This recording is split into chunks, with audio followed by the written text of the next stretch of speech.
Hi everybody, I'm Tom, and welcome back to Working Title Models.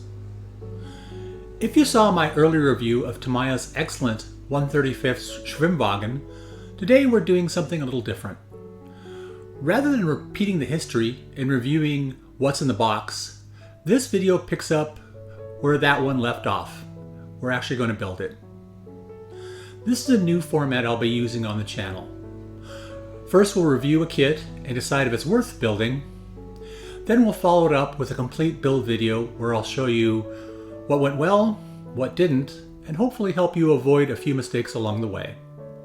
So, if you've got one of these on your shelf or you're thinking about picking one up, let's see how it builds. Let's get into it.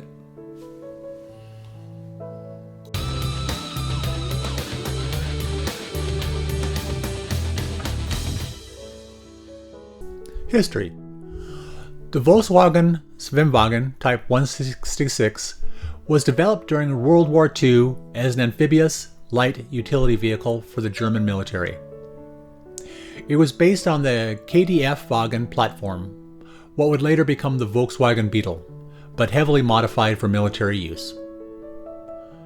Key features include a sealed boat-like hull, four-wheel drive and low gear, a fold-down propeller for water propulsion, exceptional off-road capability. Over 14,000 were produced, making it the most produced amphibious car in history. It saw widespread use on the Eastern Front, where terrain and river crossings made mobility extremely difficult. Kit overview. This is not a brand new release. What you're getting here is an updated version of Tamiya's earlier Schwimmwagen Type 166 kit, originally released as 35224, but now brought back as 35393 with additional parts and improvements. Inside the box you'll find a one-piece hull tub, cleanly molded body and detail parts, basic interior components, a folded propeller assembly, multi-piece injection molded tires, the original driver figure plus 2 additional figures. The part count is still low, which makes this an excellent weekend build. One of the most noticeable updates is the tire design. Instead of older one-piece or vinyl style tires, Tamiya uses a multi-piece injection molded approach. This allows for much sharper tread definition and more realistic sidewall detail. If you've built Tamiya's 1/32 Mosquito FB Mark VI, this will feel familiar. It's the same idea of breaking complex shapes into multiple plastic parts to improve detail and realism. If you're familiar with the earlier 35224 kit, this release will feel very similar in terms of build experience. Think of this as a refined reissue with added value rather than a completely new tool. Fit and detail. Fit is exactly what you'd expect from Tamiya. Very good. Everything lines up cleanly and there are no major problem areas. Highlights. Hull assembly is straightforward, minimal seam cleanup, suspension is simple but effective, interior is basic but workable. This is not a highly detailed kit out of the box, but it captures the shape and character of the vehicle very well. It's a great platform for beginners, quick builds, or adding aftermarket detail. What other modelers say? Looking at reviews from IPMS, Fine Scale Modeler, and long-term feedback on the earlier release, the consensus is very consistent. What modelers like? Excellent fit and engineering, fast, enjoyable build, great value, ideal for all skill levels. Common criticisms. Interior lacks detail. Some features are simplified compared to newer kits. Benefits from added stowage or detailing. Many experienced builders treat this as a foundation kit, build it quickly, then add detail where it matters most. Painting and weathering. This is where this kit really comes to life. Typical paint schemes include Panzer Gray for early war, Dunkelgelb for mid to late war, 2 or 3 tone camouflage. Interior colors are usually dark yellow or gray, with worn metal highlights on controls and pedals. Weathering opportunities are excellent. Mud buildup on the lower hull, dust accumulation on flat surfaces, water staining and streaking, chipping on high wear areas. And since it's amphibious, you can go further. Waterline marks, damp or wet effects, light algae staining. A silver pencil works great for subtle edge wear, especially around entry points and controls. Build impressions. This is one of those kits that reminds you why Tamiya is so popular. It's simple, it fits well, and it builds quickly. And it gives you plenty of room to make it your own. Whether you build it straight from the box or go deeper with aftermarket upgrades, it works. Getting started. Like most modern Tamiya kits, construction starts with the chassis and suspension. This is one of those kits that reminds you why Tamiya has the reputation it does. The engineering is excellent, the parts almost fall together, and I spent more time building than fixing. I removed the parts using my Tamiya nippers and clean up the attachment points with a hobby knife and sanding sticks before assembly. Most of the seams disappeared just with a few passes of fine sanding sticks. Throughout most of the build, I used Tamiya extra thin cement, but whenever I needed a little more working time to position parts, I switched to Testors Model Master liquid cement. The slower setting time gave me a chance to make small adjustments before everything locked into place, and I found myself using it several times during the build.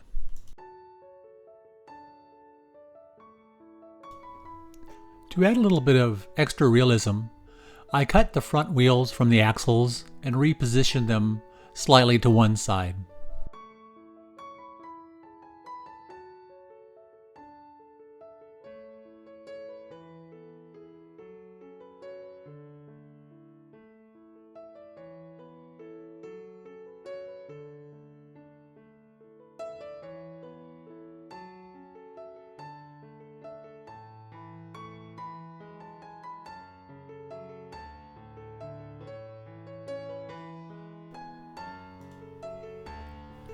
Watch the tires. There was one area that deserves a little extra attention: the wheels. The tire sections fit well, but it's very easy to introduce a slight step if they are not perfectly aligned before the glue sets. Take your time here. Dry fit the parts first, apply only a small amount of cement. Doing this minimizes cleanup and helps preserve the tire tread detail. It's only a few extra minutes, but it'll save a lot more sanding later.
Body assembly.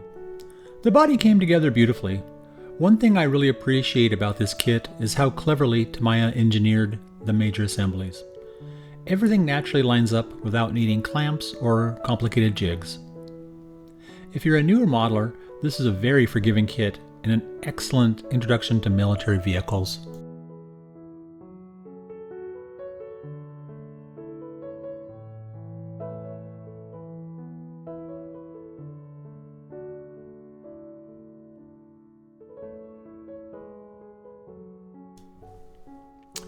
For the mesh material, for the vents on the vehicle, I tried using an X-Acto knife at first, but the threads of the mesh kept falling apart, so scissors were a better choice. Also, it helps to make the part a little bit bigger than the diagram and the instructions, just to give it more surface area. I used Eileen's original tacky glue to secure it in place. I like using this white glue on dissimilar materials because it's water soluble and you can clean it up pretty easily.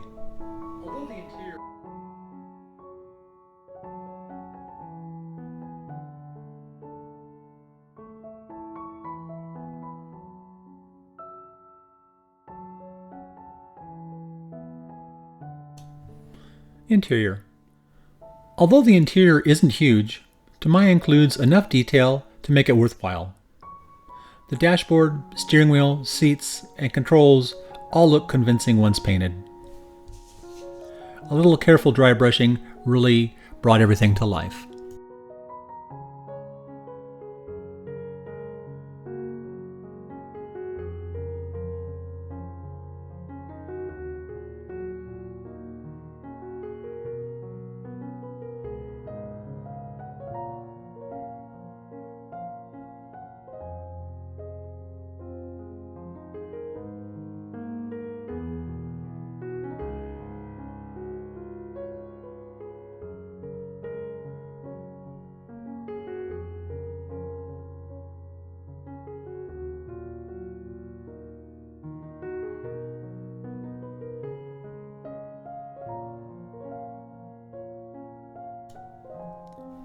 Painting.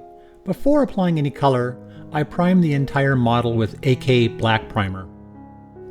I like using a black primer because it gives the paint excellent adhesion while naturally creating shadows in the recessed areas. It also helps the camouflage colors develop a little more depth without a lot of extra work. For the overall vehicle, I stayed with a standard World War II German finish using Tamiya acrylic paints.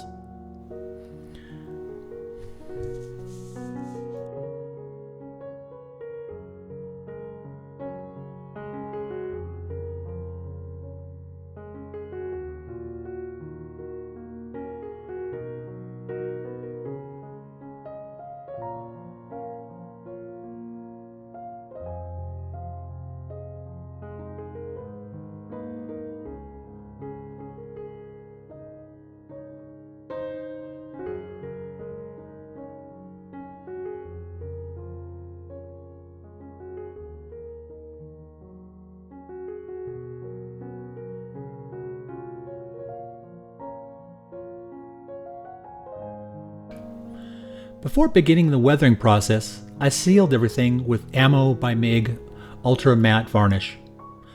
This protected the paintwork from washes and weathering products while leaving a very realistic dead flat finish.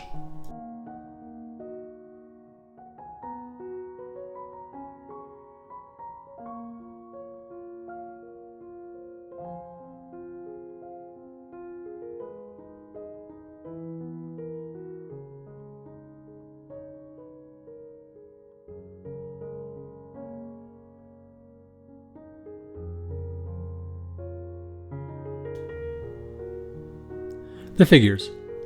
The included figures were a pleasant surprise. The sculpting is crisp, with minimal seam lines, and the uniform details paint up very nicely. But what really impressed me were the decals.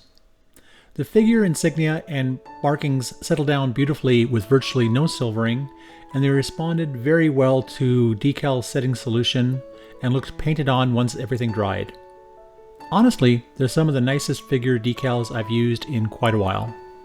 It's a small detail, but it really adds to the finished presentation.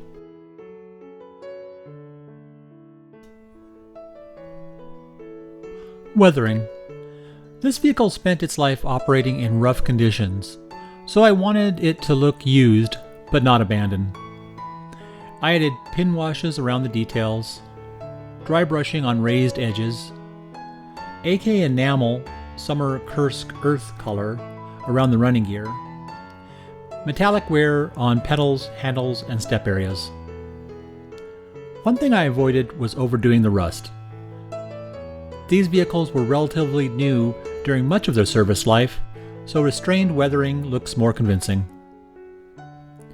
As a final step, I sprayed a very light coat of Testors Dullcote, heavily thinned with lacquer thinner and tinted with just a drop of Tamiya XF-57 Buff.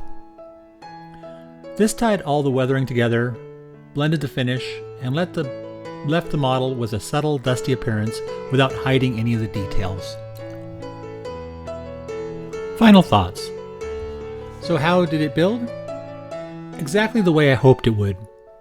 The engineering is excellent, the fit is outstanding, the part count is manageable, the instructions are easy to follow, the figure is excellent. And those figure decals were among the highlights of the build. The only area I'd caution builders about is the tire section assembly. Take your time there and you'll avoid unnecessary cleanup.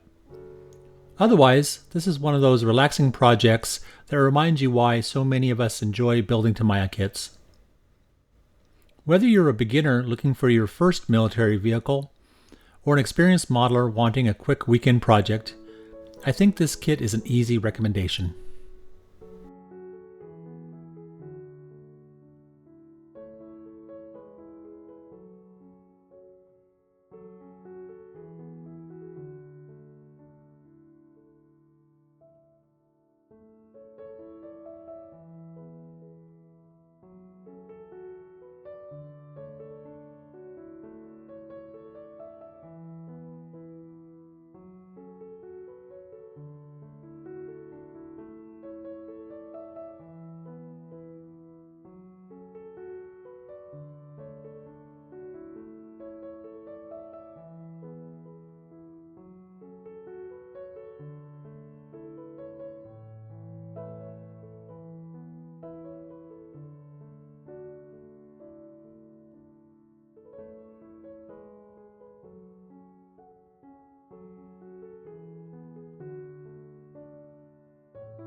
If you enjoyed this build video, please give it a like and consider subscribing to the channel.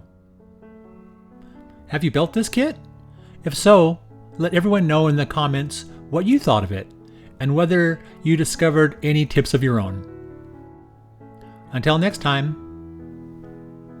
and remember, we're not just building models, we're bringing them to life.